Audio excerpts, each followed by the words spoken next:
Day 34. Ilista ng mga gastos na dapat iwasan. Madalas, hindi natin napapansin ang maliliit na gastos na unti-unting kumakain sa budget. Isa na rito ang soft drinks sa resto. Isipin mo, 80 to 100 pesos isang baso. Pero kung tubig lang iniinom mo, libre na, healthy pa. Ganon din sa milk tea upsize. Yes, mas tempting yung malaking size.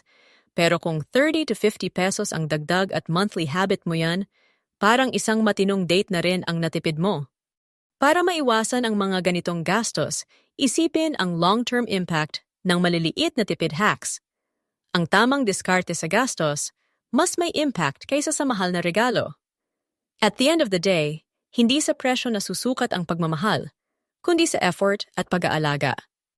Follow us for more financial savings tips and insights.